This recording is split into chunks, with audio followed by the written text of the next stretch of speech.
Hello everyone, good evening and welcome to our MCIT and EY learning journey. This is a second training out of a series of 5 modules where we will focus on e-gaming marketing.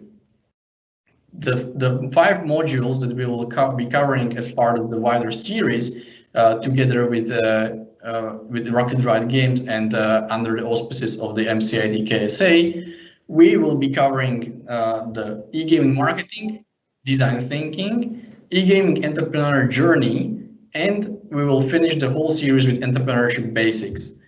We will be happy to see you on all of the upcoming sessions. And without further ado, I would like to introduce you to our guest speaker today, Louis, who will just introduce himself now. Go ahead, Louis. Thank you. Thank you, Marash. Good early evening, everybody. Good morning here from Montreal, Canada. I'm really excited to be part of this journey with you guys this week. So my name is Louis René Auclair. As you can see from the picture, the COVID has changed me quite a bit. I am the owner and CEO of Rocket Ride Games. I've been working in the gaming industry for over 20 years. I used to run a studio. I was a producer, business development. I did a bit of everything in the games industry. And one of my biggest feats is growing a studio from 12 people to 160. And I've generated for that company over $60 million of deals over the span of 8 years, in less than 5 years, sorry. Today, I am now a consultant. I run Rocket Ride Games. We are an agency. We help companies in the video game industry to generate deals, create games, make better pitches, better concept, and publish and market their own games. So we have a specialty in business development, production, and marketing. The content we want to cover today, and I'm going to try to make sure that I use terms that are not too focused on the video games market, but that everybody can understand, because sometimes you talk a bit too much about what you know and you use jargon that nobody understands. The e-gaming market evolution first. Secondly, we're going to talk about marketing concepts that are used in the gaming industry, different marketing channels that you can use to reach your audience. And finally, some quick case studies in the Q&A. I definitely encourage you to ask questions, to write them in the chat so that we can read your questions and answer them. This is for you, not for us. So hopefully you have a lot to ask us. So let's talk about the market evolution, right? The marketing evolution. I think this is extremely important because it's very difficult to know where you're going without knowing where you've been. So looking at the past tendencies of marketing will maybe highlight strategies for the future. So the gaming industry started, well, not the gaming industry, but the first video game started in the 1970s. There was not a lot of marketing then, but it really starting to take shape with different computers and video game specific computers in the early 80s. And at that time, marketing was led by Video Games Magazine and on home console TV ads. So Electronic Games that you see in the image is one of the earliest gaming magazines. What really exploded the world of video games at that time is the coming of the home console. So you had early ones like the VIC ones, Atari ones, and all that stuff. But quickly you got into the Nintendo and Sega world. This was the first console war. The original Nintendo Entertainment System and the original Sega, and most importantly, the Sega Genesis, created a fight for players amongst the big Japanese companies. So basically, you had a lot of TV ads, but what you saw in those TV ads then was really interesting. They were not necessarily advertising specific games. They were advertising the console, saying that there are games with it. Like, buy our consoles, there's 5 games you can play, and here are 5 games. That was the early and mid 80s. Then in the 1990s, something really important happened. The launch of the internet. The internet became a driving force of marketing for video games. And what you saw is that most of the paper magazines that you could collect and receive CDs and sharewares from and receive all that great stuff about video games, they all moved towards the internet. So it was, websites like Game Informer and IGN started taking place. And it was much easier to find information on your video games. Now, all of a sudden, also, the TV commercials, they start focusing on the games. Studio and game makers are spending more and more money on these big games. So the big console companies at that time, the Sony PlayStation, the Nintendo GameCube, and even the Microsoft Xbox, the original Xbox, are starting to advertise games first. And the companies making these games are advertising their own games, right? They're saying, play this great game, it's available on all consoles. Play Madden football, it's available on all the big platforms. So it was a much more traditional marketing approach. You had billboards and radio and newspaper ads, and video game retailers were also extremely powerful then, because the only way you could buy games at the time was to go at a store. So the stores were a place where people would go to get all their information on the new games consoles and the new games available. Then, even more aggressively, what happened in the 2010s and above is the avenue of mobile games. All of a sudden, everybody has a phone. And everybody has a phone means that they can play games everywhere. And that means that the marketing becomes much easier, but also much more targeted, because everybody has information on their phone. People can know through my internet presence and my phone and my stuff, they can know my age, my sex, my job, and everything about that. And all of a sudden, they can target the market. The internet also became extremely prevalent then. And sites like Twitch and Facebook and YouTube made it that games now are not only a source of entertainment for playing, but they are a source of entertainment for watching. So people are using the video games and the websites as entertainment themselves.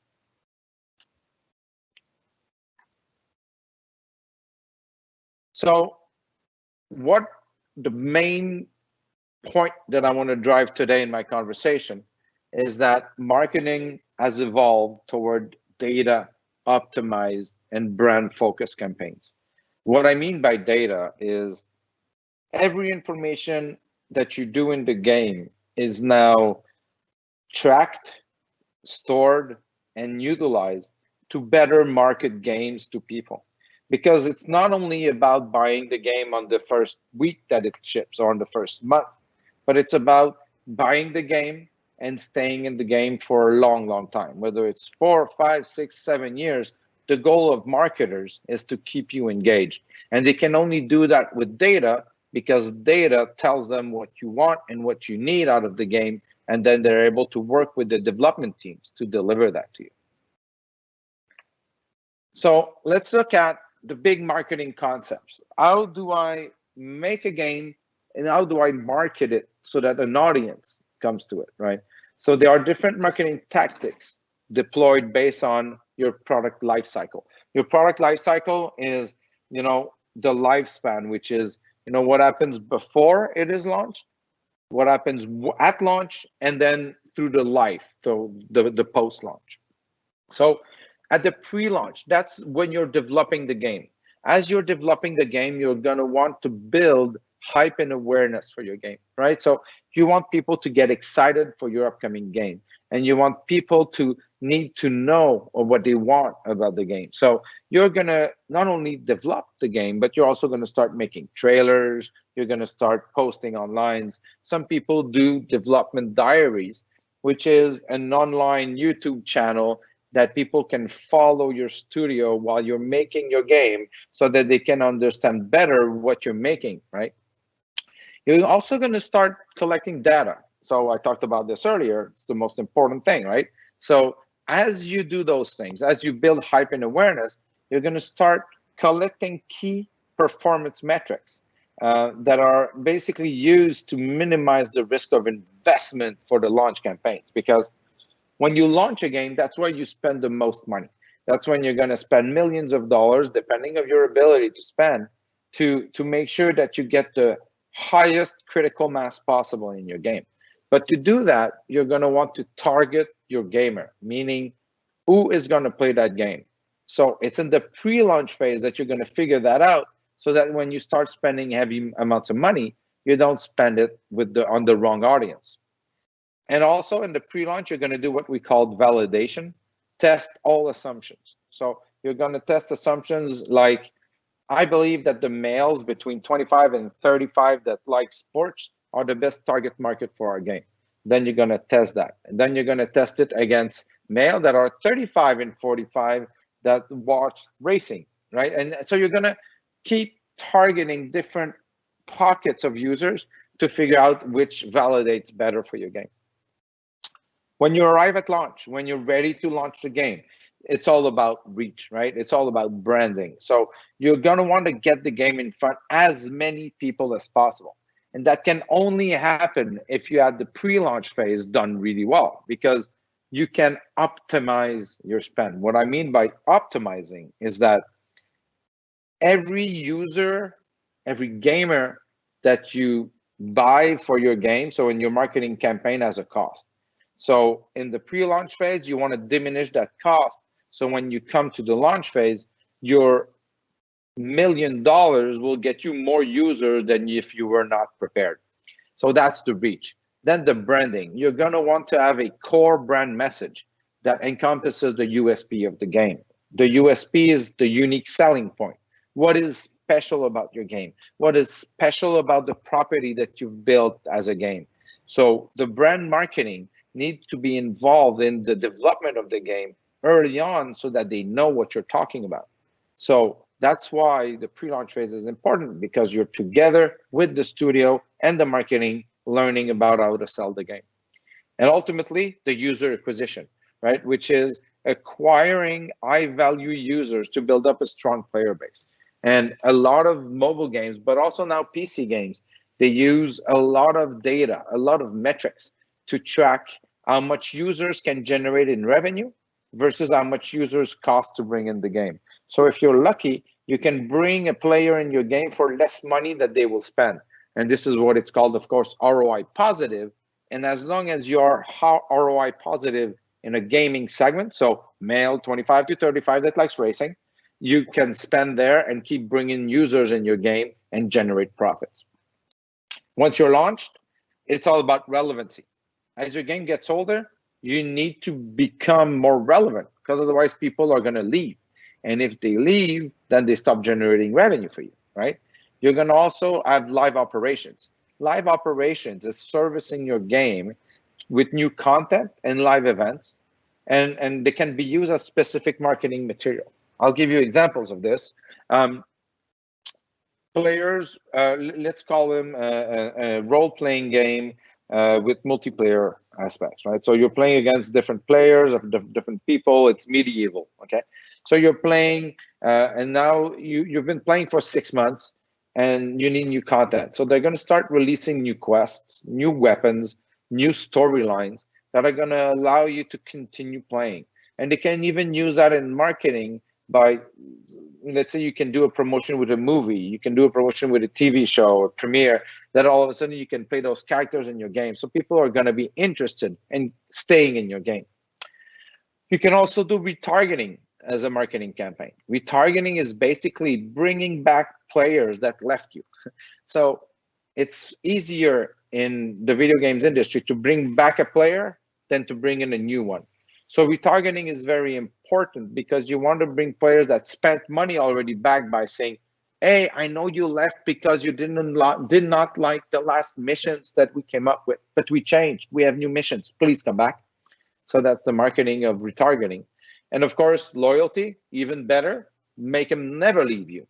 So the loyalty, the brand loyalty, is extremely important for longer retained players, but also to optimize revenue in the long term.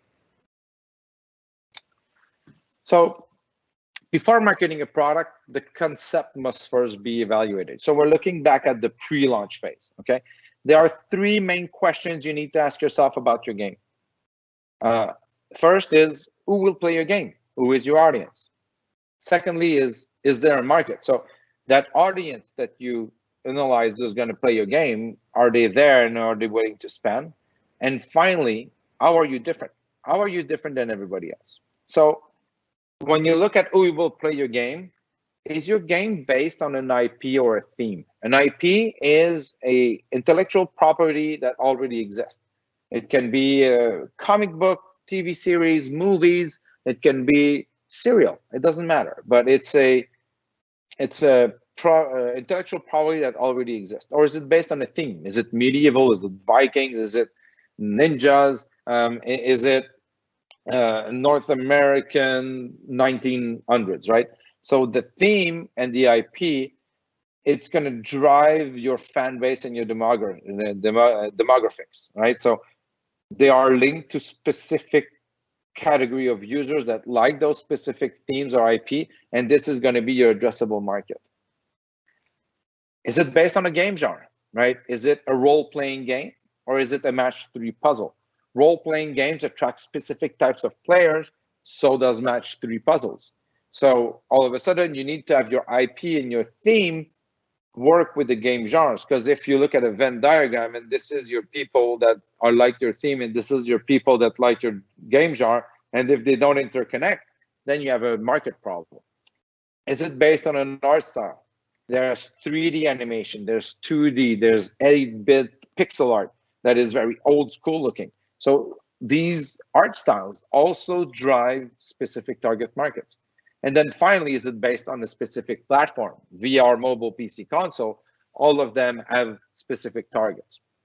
So who plays your game? You got to figure this out with surveys, play tests, user tests, experience, knowing what people do. And then you got to go, is that market ready to spend, right? So understand the market you're trying to get into. You need to analyze the top performing games to see how many installs, how many units, how long do they play, what's the total market size. So this is extremely important to be able to understand your competition, and as you understand your competition, to be able to target them. So what are the strengths and weaknesses, right? These games are based off community review, right? What are the opportunities to take advantage to establish clear USPs? So the competitive games, the other games, all have reviews. So people will say, oh, I love this about that specific RPG, but I did not like the fact that I could not select my character's height or my character's length of hair or something like that. So then you can say, oh, maybe I will create a character creation model in my game, because that's what people say they don't like about competition. So using the competition review, you can figure out what are the strengths and weaknesses of that specific market. And then, of course, understand the state of the market. Is the market in expansion, in regression, or in stagnation? It's really important because there's a fluctuations in gaming. And 1 year, the puzzles are extremely popular, and then 5 years later, it starts to stagnate or regress. Same thing can be said by card battling games. Card battling games are very popular, but market might be oversaturated, so they might be in stagnation. So you need to know that before you address that specific market. So then once you figure that out, you know who you're selling the game to, you know the size of that market, right? So and figuring out if you are different, it's about marketing and branding. So it's necessary to understand what makes your game different based on what you did previously to be able to attack a market, right? And there has to be a clear value proposition for people to invest their time and their money in your game. So you need to be in a place where you know what's different. This is what's different about my game. You should come play it because this is why it's great. And then branding, the brand message, the brand identity, it will stem from this initial analysis that you did early on. So it's important for you to understand the key features of your product that will allow for a strong foundation of building up the IP. Is it the character? Is it the story?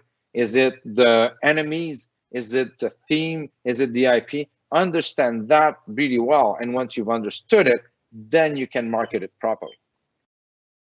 So it's also really important to validate marketing concept and strategies before you do your product launch. What I mean by that is the same way you validate your game concept with getting players to play it, you need to validate your marketing. And you can only do that by doing test campaigns. And you run test campaigns while your product is not live yet, like I said earlier, to be able to optimize it.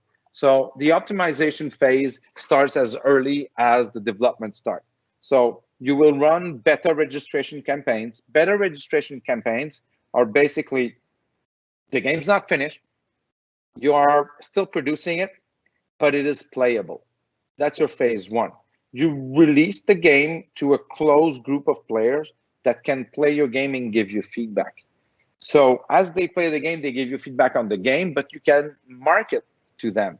So you know who you want to attract, you create marketing strategies for that, and as you test them, you're going to figure out which creatives convert better with which audience, right? So what that means is you create ads for your game. You might be creating 20 different ads.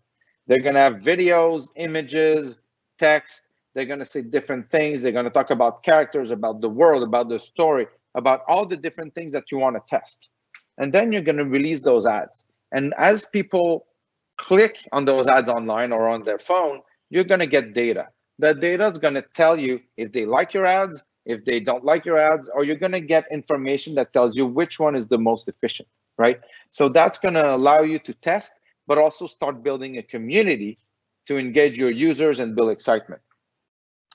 So development start, CBT, that's the closed beta phase. And then as you move towards soft launch, you're going to move in what we call the influencer campaigns. Influencer campaigns is becoming extremely prevalent with the force of the internet and YouTube and Twitch. Basically, those are gamers or people that have influence on the market that can allow you to get better audience for your game. So these influencers sometimes have millions of people watching their game, so them play, or they have millions of people watching their YouTube channel, and you can use them to create excitement around your game, right? But it is important to find the relevant influencer group and build momentum and recognition. You could, for example, you could make a game about designing a home, like Design Home from Glue Mobile, and you want to have a marketing campaign that acts with influencers. You don't necessarily need to go to gaming influencers. You can use home shopping influencers. You can use home decoration influencers that have nothing to do with your game, but they have an audience that loves home decoration. So all of a sudden, you're using an influencer outside of video games to market to a community of players that might become a niche market for you that generates a big ROI, which is the return on investment. So it's important for you to test that. Who are the best influencers? What is the best strategy? What is the best approach? And how do I build momentum and recognition for my brand with gaming communities? Then you're going to continue those community activities across all channels. What I mean by that is, as you're getting closer to launch, you want to have a website, a Facebook page. You want to have maybe presence on Twitter, on Instagram, on Reddit if you want, right? You're going to continuously talk to your players to engage them. Because if you remember, it's at launch that it's the most important to get the critical mass of players. So you want to address all channels at the same time so that people, when you're ready to launch, you can tell everybody the game is live, please come. So community activities are extremely important for that. As you move towards phase 3, which is soft launch, so the production now as a game that is live, people are playing it, but it's not ready for global launch yet. You're still testing things. You're testing how well the game is received. You're testing if there's bugs. You're testing if you have enough content. Did you make enough levels for your game? So that's what you're doing in production. But what you do in marketing there, you run your soft launch campaigns, right? And what you do there is you start to optimize those campaigns. And these are very gaming terms. But you're trying to bring your click-through rates low, the CTR, and the CVR up, which is the conversion. All the while, you're trying to keep your cost per install, the CPI, low. Basically, what it is the following. You make an ad. The click-through rate is people who are going to click on the ad to go watch what you're talking about, okay? That is the click-through. That is important to be high because this means that your ad is interesting to pay people. Then you're going to do a conversion rate. How many people install my game through that click? some people are just going to watch the ad and not install it. So how do many people install it? And then when they do that, how much did it cost me on a per user basis, which becomes your cost per install. So cost per install in games can vary from 20 cents to $30. So it's extremely different depending of the genre of game you make, if you're making casual, core, mid-core, depending of your brand, but depending on your theme, all that affects your CPI. And then you're going to also start testing key programs. When you're in soft launch, you might want to target OOH, which is outside of home marketing, TV, mass media, and influencer campaigns. So you might want to do billboards in just one city, right? You want to test how people will react to billboard marketing in the subway in the United States. So you might do a test run in San Francisco, for example. If you have less money, those are more difficult to do, but you can find partners that can help you do that, either as a publisher or as a distributor locally, right? So there's different ways to get help to run marketing campaigns. So let's talk about marketing channels a bit. So it's really important to run multiple programs for marketing, okay? Because there are so many people that are playing games today. It's difficult to say that just one location, just one marketing strategy will contact them all. You need to be everywhere in order to reach these guys. So let's talk about influencer marketing. That is extremely new. Influencer marketing is the equivalent of in the 90s when you would, gather in the school yard or in the park and with your friends, and somebody tells you, have you played this game? It's amazing. You should go rent or buy it and play it on your Nintendo system. And then all of a sudden, everybody's talking about the game. That's what influencer marketing is, but multiplied by millions, which means that there are influencers in the gaming world that have tens of millions of followers. Those tens of millions of followers look at that influencer play games online and they comment and they talk about it. And I mean, they're the new stars. The influencers are the new stars, the new sports stars of the 2020. People are just looking at these guys as heroes. So the goal of influencer marketing is to create organic relationship, right? Something that feels as organic a relationship as possible with the influencer so that they in turn become brand ambassadors.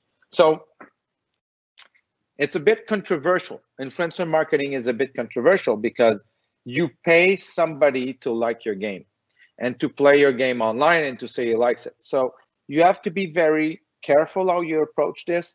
And a lot of the time, what you're going to do is you're going to send your game to many influencers. You're going to send it to, let's say, 100 or 20 or 50 influencers that you believe are the right influencers for your game. Because if you remember, you did a test previously, right? You did a soft launch test, a beta test, and all those tests gave you data and information that allows you to know which influencer type or genre of influencers is better for you.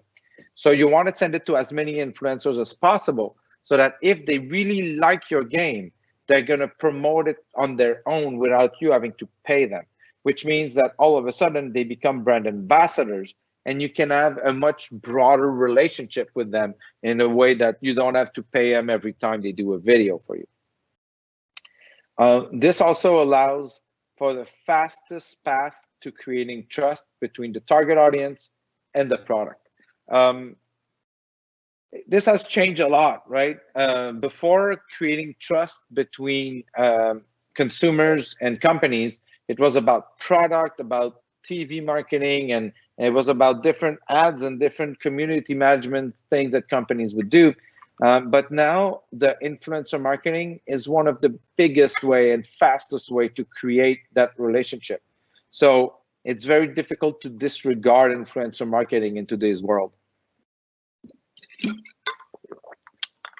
Mass media is also very important in a way to run a very successful marketing campaign.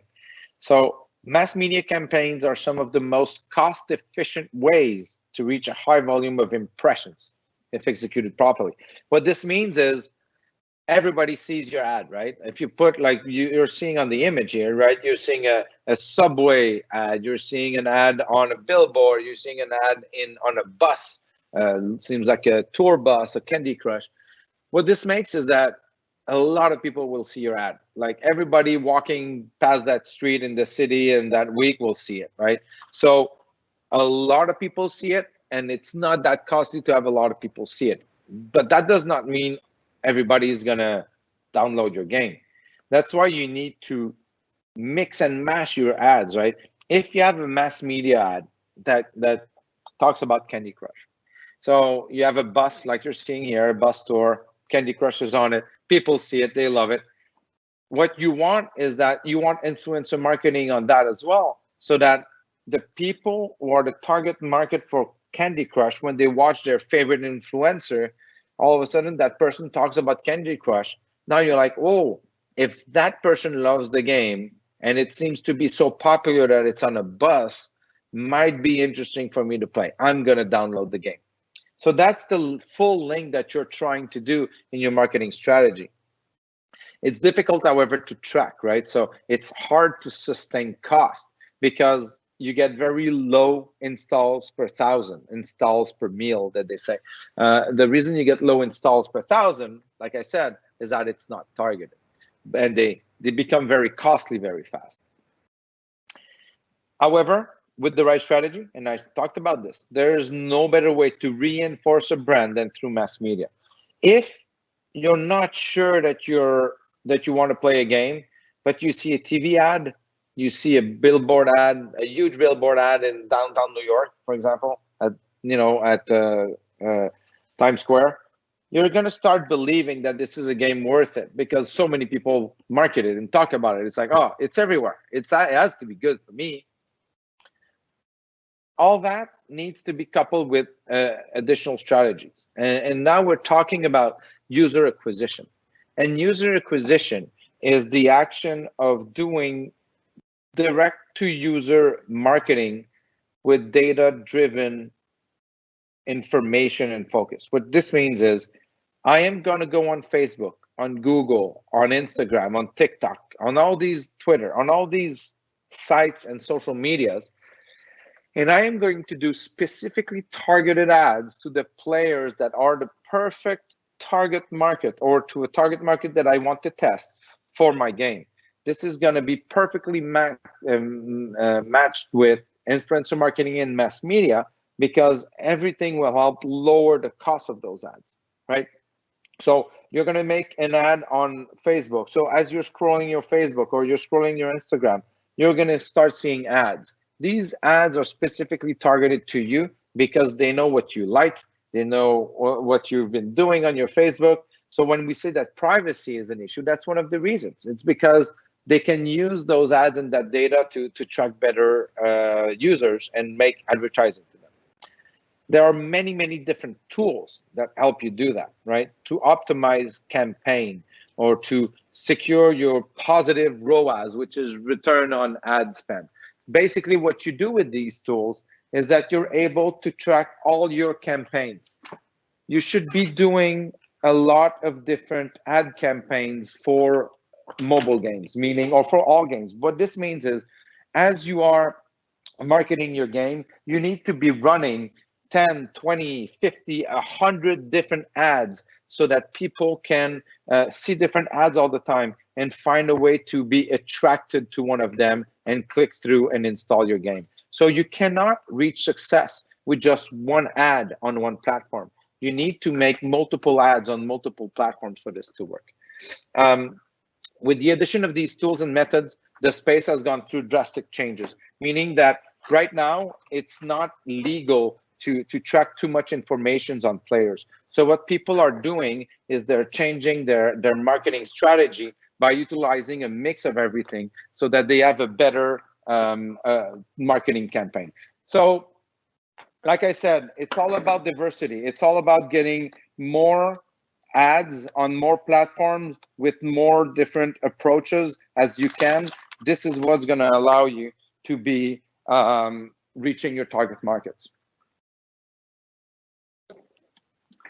So let's look at a couple case studies. I think in marketing, it's always good to see what other people are doing, how they're doing it great, so that you can start evaluating your own strategies and your own thinking. And if you're looking to build a studio, if you're looking to launch your first game, if you're looking to partner with people to launch your first game, it's important for you to understand what are the best practices out there so that you can look at the best practices and emulate them for your game.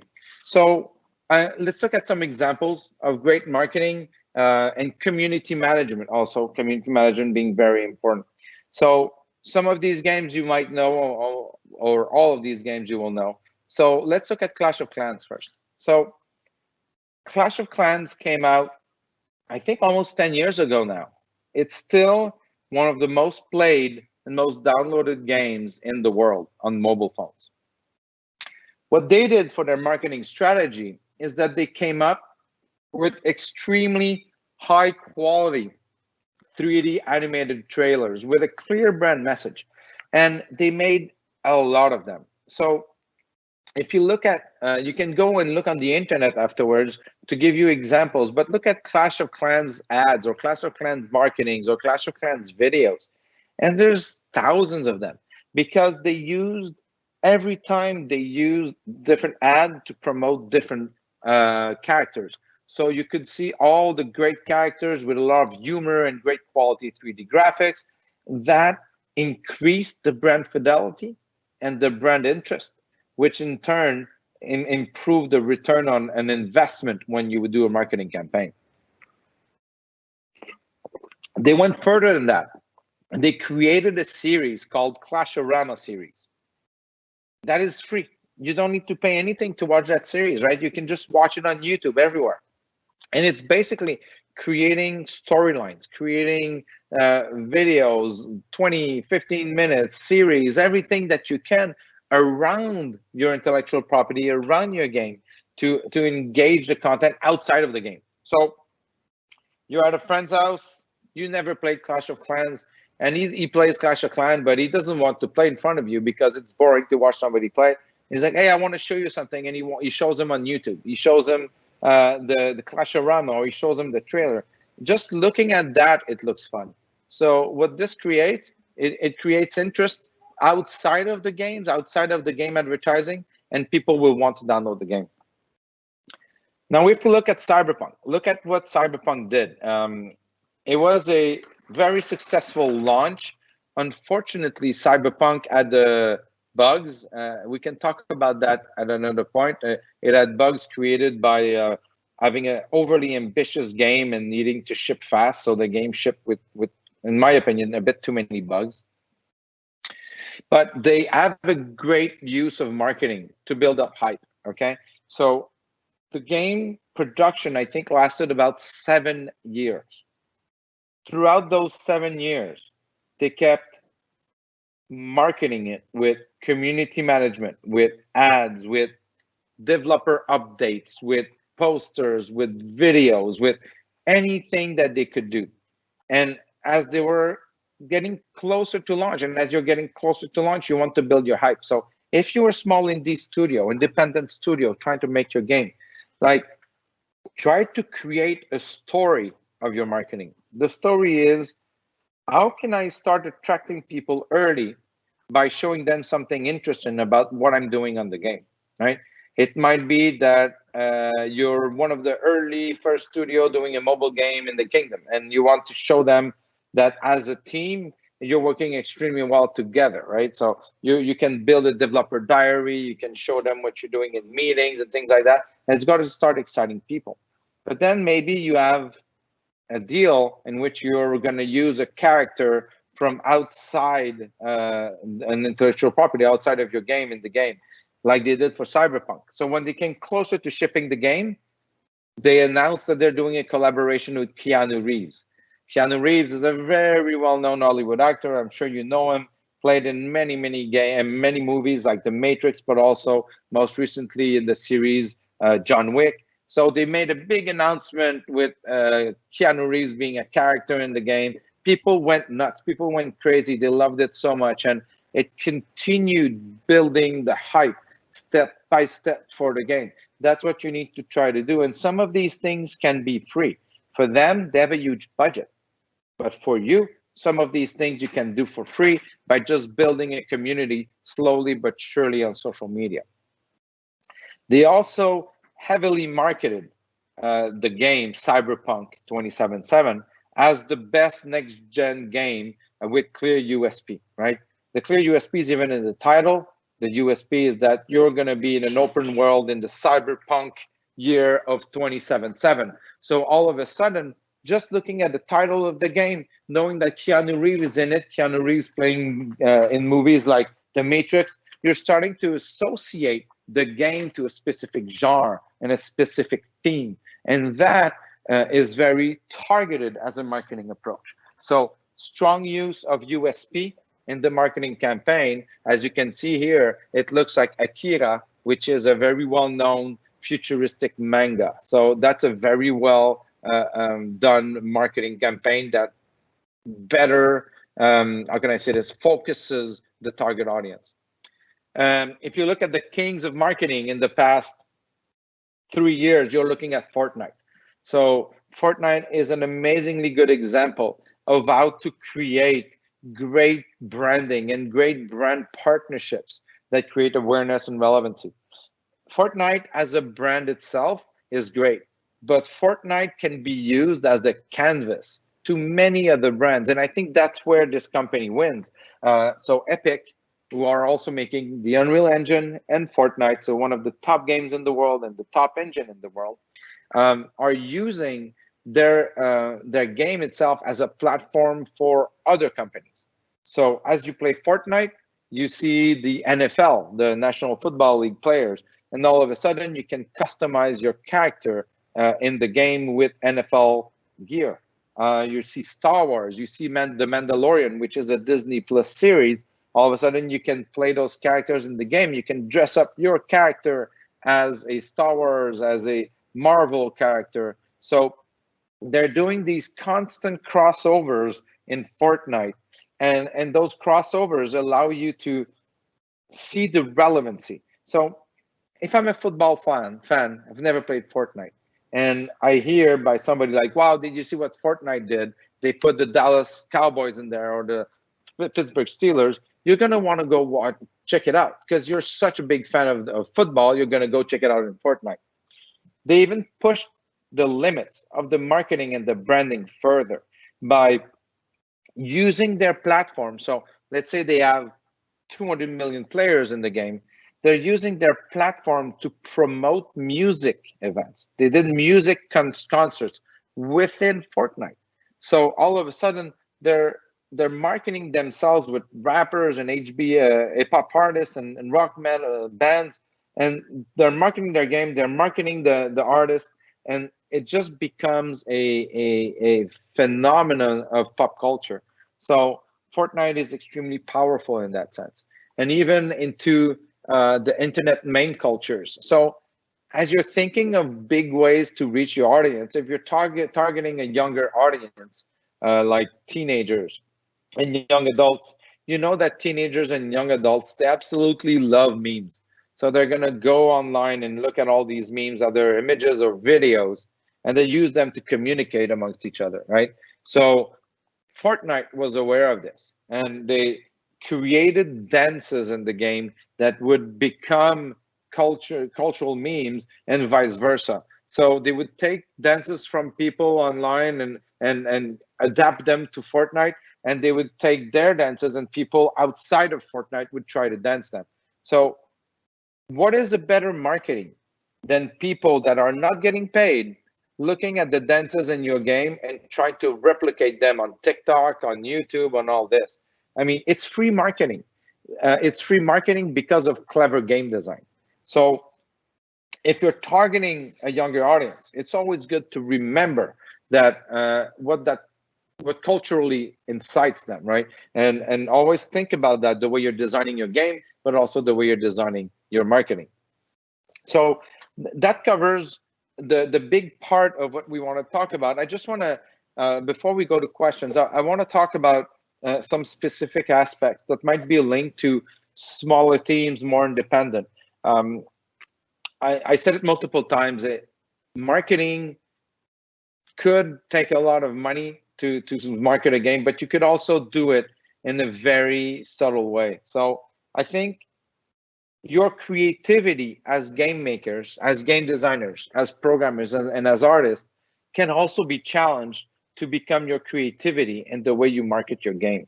So using social media, using social community tools, you can create a campaign around your game, around the creation of your game, that is going to be less costly than doing the pure marketing, the pure marketing approaches.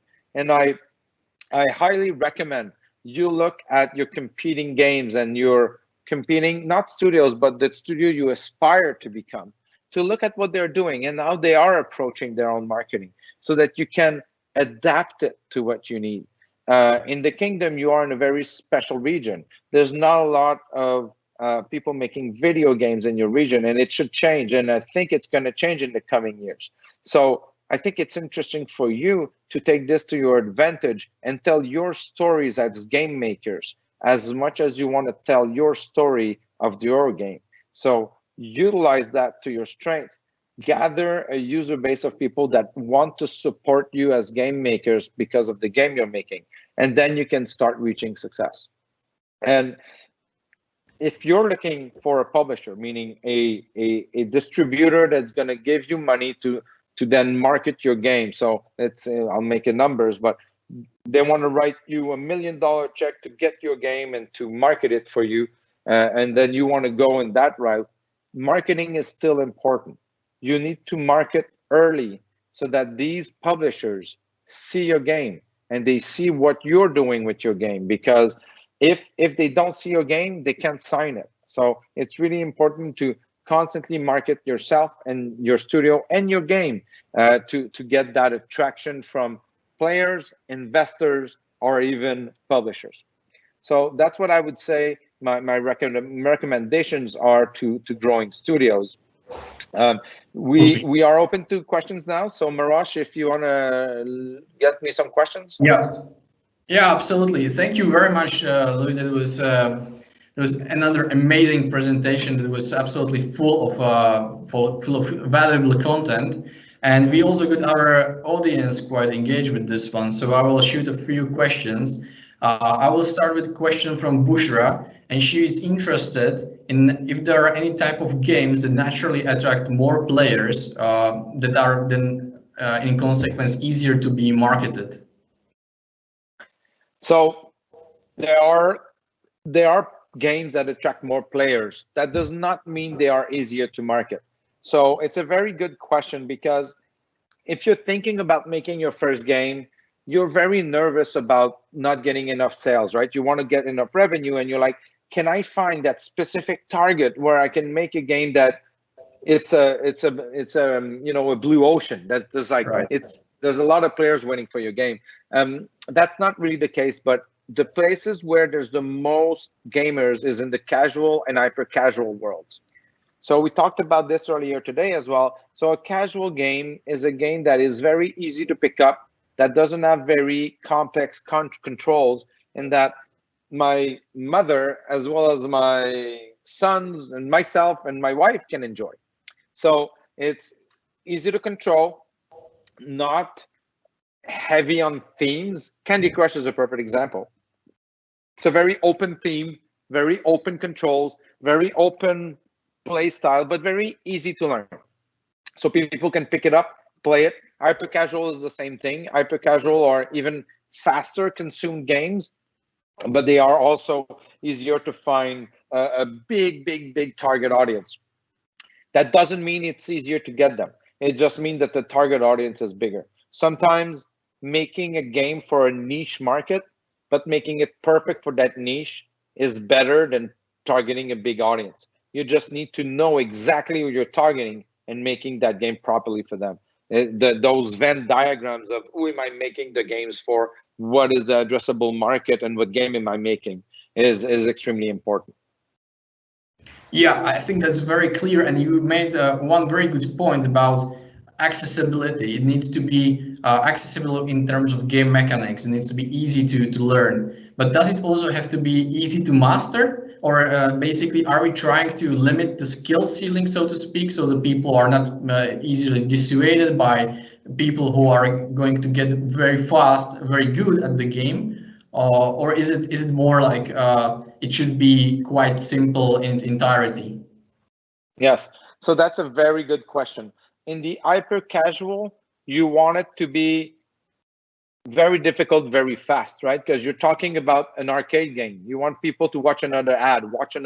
So you can't have a play session that lasts 3 minutes in hyper casual. You need somebody to die or lose within the first 15 seconds, right? So This one is different. But if you're talking about the casual games, that was a very good question. You need to have an unattainable ceiling of difficulty and of diversity. What I'm saying by that is, in Candy Crush, I think now they have 1,000 levels. Okay, they can reach 1,000 levels because they can constantly increase difficulty seamlessly to the player, and also they can have diversity of actions that you can do in the game. What I mean by that is, you match 3 candies, 4 candies, or 5 candies, and you get different explosions, but then you get different blocks, and you have one that falls, one that go up, you have one that melt. So the diversity provides the game maker, the game designer, the ability to create countless combinations. Those countless combinations allows you to create a difficulty level that is seamless. So for example, let's use my mother who started playing very late at age 50. She does not see that she's playing a complex games, because when she started, it was really easy, and the level of difficulty like carried her all the way through the end. But there's no end, because you want the players to play forever. So it's a good question, and your mechanics should provide you the flexibility for that growth, that constant leveling up of difficulty that needs to be seamless for the casual players. Absolutely, and I think you have touched upon another interesting point, because we're talking even during the presentation about different types of campaigns. Using the influencers, perhaps even using the celebrities, such as in the case of the Cyberpunk 2077. What can a studio that is small, that is basically a startup studio, what can they do to market their game effectively but efficiently at the same time? Yes. So that is the biggest challenge. What I said earlier is, first of all, try to build a community. By trying to build a community, I mean be present and vocal on social media, within groups, within target groups that you want to try your game. So create an account and have somebody in charge of posting image, videos, updates, what's next, and going on other games website and talking to people and just engaging. That's going to give you a slow growth. As you're doing this, figure out all the influencers that you want to target. What are the influencers that would be a good partner for you? And then tell them your story. Don't forget that influencers in the end are human beings, and human beings at our basis, we want to help people. So let's say you figure out that you have 100 influencers that you can work with, that you want to work with. Send them all a package, send them an email, send them a presentation, send them a video of you and your team, telling them what game you're building, that you'd love to get feedback, you'd love them to play your game. And with that, they're going to start evaluating your game. And if you're lucky, they're going to start pushing your game as well, because they're going to say, wow, I received this new game from this great studio in the Kingdom of Saudi Arabia, and I tried it and it's amazing. It's a studio that I've never heard of. They're brand new. They did something very special. I did not know the community there was so good. You guys need to look at this. If you get 10 people out of the 100 influencers that start talking to their friends, then their friends are going to start talking to others as well. So it's a virality effect of get people to fall in love with your game and what you're doing that are influencers, and they can market it outside. That is going to allow you to generate a buildup of users, a buildup of players to drive you towards success. And then if you track everything, right? So if you track everything, you know how much revenue you're making every player that comes in. You know how much you can spend to bring a player. And if this gets positive, then you can get loans, investments, publishers, because they're going to look at your game and say, oh, wow, this great studio just made a casual game that makes $2 per player, and they can get users for $1.20 per player. That's 80 cents profit for every player we bring in. Let's go. And then they will aggressively drive marketing with you. You've built that yourself, but it's very difficult. I can tell you that it's important to have support of other team members, other studios, of the industry, of people like Ernst & Young and people like Rocket Ride, to find the right people that can help you around the world, because there are a lot of people that want to invest in games. We just need to find the right story, the right branding for your studio, your game, and actually your region as well. Very clear, very clear. I think we have time for a couple of more questions that we have received from the audience. Let me read you one. So the question is, and this is quite a kind of controversial question, but I think it's very interesting. Are fake and or real leaks ever manufactured to generate hype for established IPs? Are fake, what, can you repeat that? So basically, fake or real leaks. I think the question. Oh, yes. Yeah. So basically, you're leaking a trailer of your next game, or you're leaking a demo level of your next game, right. Whether you do it on your own or undesired. Yes. There's no. So there are tactics that I personally do not agree with, right? Personally, but you said it earlier today. The video game market is very young and immature, right? It existed since 1972, right? So that's only 48 years, and it's a bit the Wild West. So people do a lot of things. You see a lot of things on mobile games. When you're going to see ads on your Facebook and when you see ads on your social media, those are fake game ads, meaning that they show a game and they show gameplay of the game, and that makes you interested in that game. But when you download it, it's not the game at all. It's a completely different game. And you're like, why did you show me something about the game that's not real just so that I can download it and try to play it, right? It's something that doesn't work. People will say, oh man, this video game trailer has leaked before the big video games conference, and everybody goes and looks at it. It's another way to gather data on your players to figure out how excited people are about your game. So there are fake leaks, there are real leaks. Games demos and betas come out in the market, and videos of gameplay come out. And I mean, journalists, they will receive a copy of your game when you're making a big game ahead of time. Some of them will leak it. So there's a big leak of information, whether it's real or fake. Ads are real or fake. That happens all the time. It's important to the player, to the buyer of the game, to understand that and not be fooled too much by marketing. Personally, I like a more realistic approach at marketing, and less. I don't like to fool people. I'd rather be straight than try to fool people. But every different strategy could work, right? Absolutely. So I think I would probably add to that trying to play the fake league game might lead to a damage to your reputation if the whole matter will get revealed eventually, right? So it might be potentially high reward, but also very high risk strategy. Yes. All right. So maybe I will close up with the last question, and that would allude to what are some of the best IPs or licenses to work with for gamers? Yes, so that is a very, very good question. A lot of younger studios, when they're looking at IPs and games, and they're like, oh my God, I want to make a Marvel game. I want to make a Star Wars game. And they believe that they're very good for them. I think it goes back to the early stage of asking the right question for yourself. What game am I making? What kind of game am I making? What genre, what theme, and all that? And does it require an intellectual property? And if so, why and at what cost?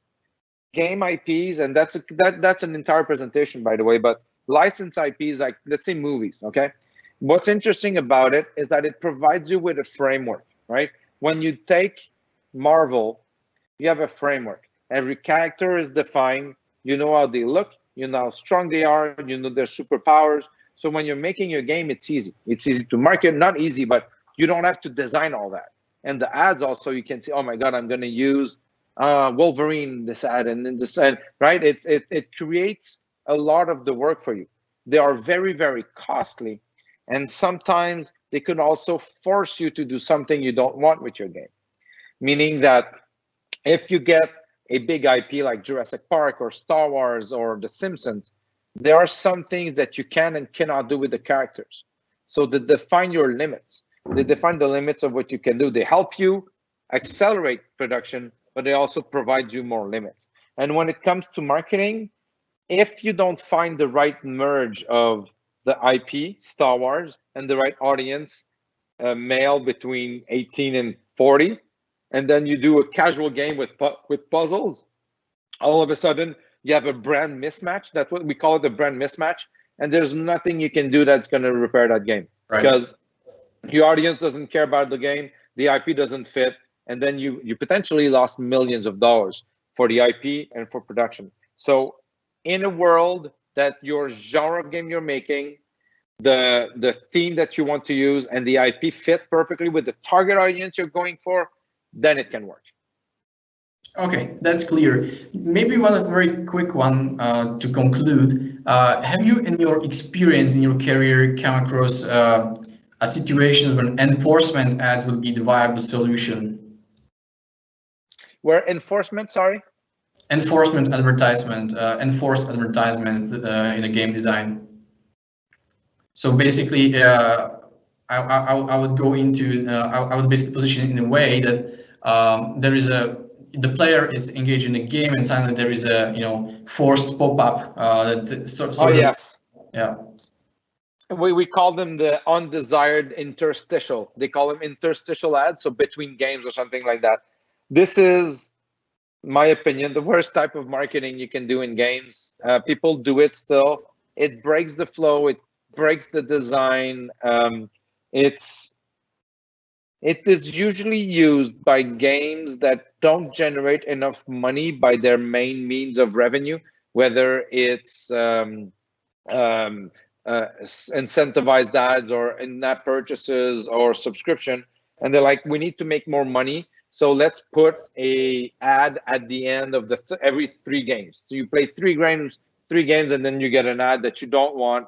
You want I want my revenge against you at Scrabble, and then I cannot play with you again because I have to watch this ad and all that. It's very inelegant.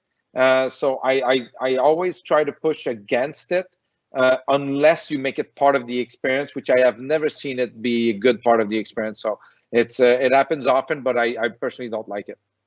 Absolutely, and that probably ties us back to the goodwill, to the brand name of your studio. You want to always ensure that the players are getting as good experience as they can. Although at the same time, we probably acknowledge that some studios, are at the different positions on the market and are trying to target different kinds of audience, and it might be economically viable solution or strategy to pursue for them. So definitely it's one of the strategies that can be pursued. However, it comes down to preference of the given studio. What do they value? Where they're trying to position themselves.